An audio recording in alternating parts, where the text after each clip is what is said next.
I'm Noah, and I'm here today with Jennifer to talk about The Breakfast Club, one of the most important teen movies of the 1980s and perhaps of all time.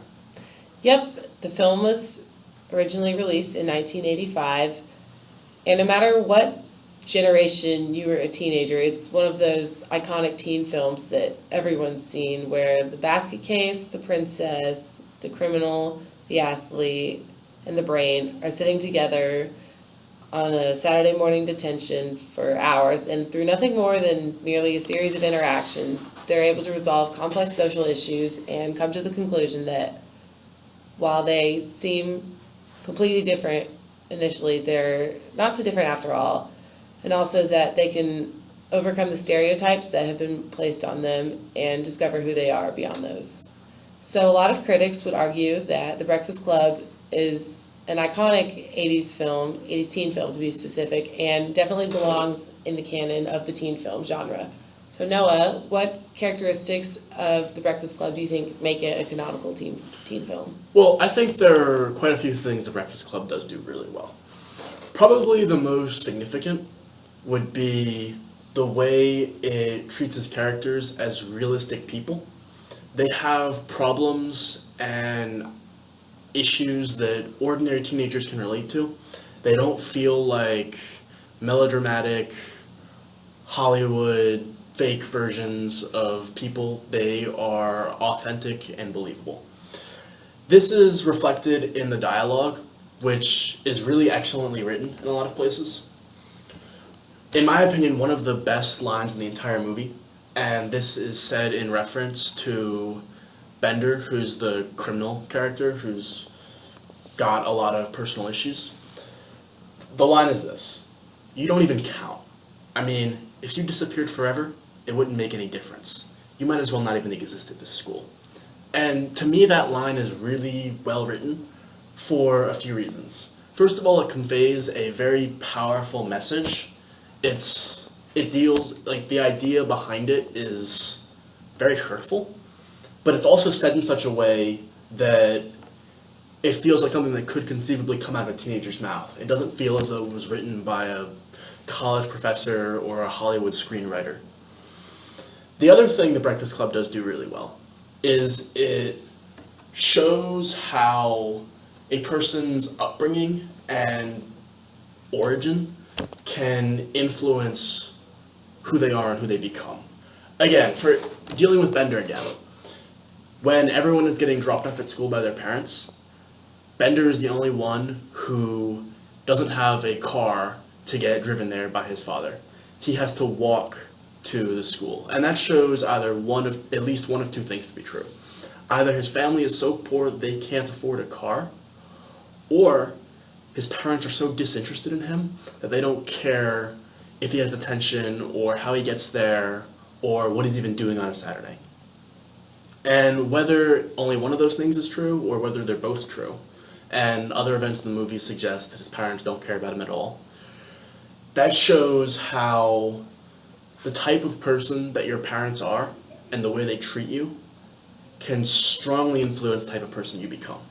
Another example of this is Claire Standish, who is the archetypal princess character in the movie. Unlike Bender, she does have a parent driver to school, and she's driven to school in a BMW, which is a very expensive car. So this shows that her family has a lot of money, and they don't hesitate to make her aware that they have a lot of money. They buy her expensive presents like earrings, they drive her to school in a BMW. They are physically present in her life, but on the drive over there, as she's getting out of the car, her father doesn't seem very interested in her at all. He has more important things to worry about. He might be physically and financially present in his daughter's life, but he's not emotionally present. And that leads to her own neuroses and insecurities, which become exposed throughout the course of the movie. And what both of these things really show, in my opinion, maybe you can comment on this also, is that how you're raised and in what environment you're raised strongly influence the type of person you become. Mm-hmm. I definitely agree that the characterizations presented in The Breakfast Club are realistic, especially the characterization of Bender. I think it's done remarkably well the way they portrayed this dark teenager and the way he's sort of resolving his own personal issues over the course of the movie, how he desperately wants attention from his fellow classmates. He's constantly bugging them during detention while they all just want to sit in silence because it's clear that he desperately needs the attention from his peers that he's not getting at home. On the other hand, the social issues presented in The Breakfast Club, such as this socioeconomic divide you kind of commented on, I think it's presented realistically, but not resolved realistically. And the way The Breakfast Club sort of works through this issue with the 5 teenagers and brings them together at the end, I feel is unrealistic. In the end of the movie, you have 2 couples emerge from the 3 boys and 2 girls in the film. The athlete and the basket case end up together, and the criminal and the princess end up together. And whether these couples stay together or this is just something that happened one Saturday is kind of left up to the viewer's interpretation. But realistically, I think this sort of thing would never actually emerge in a high school, and it's just an example of how, over the course of the movie, John Hughes kind of presents this idea that socioeconomic divides can be overcome, and I think that's a little bit of a stretch and just him being idealistic. I need to talk. I agree with you about the romances at the end being unrealistic, and to me they felt very shoehorned also, almost like it was a concession to some producer who wanted to have 1 or 2 romance subplots.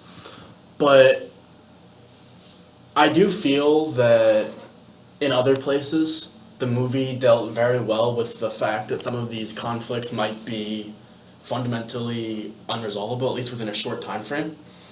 Like, for example, towards the end of the movie, the 5 protagonists are discussing what class is going to be like on Monday. And the 3 most,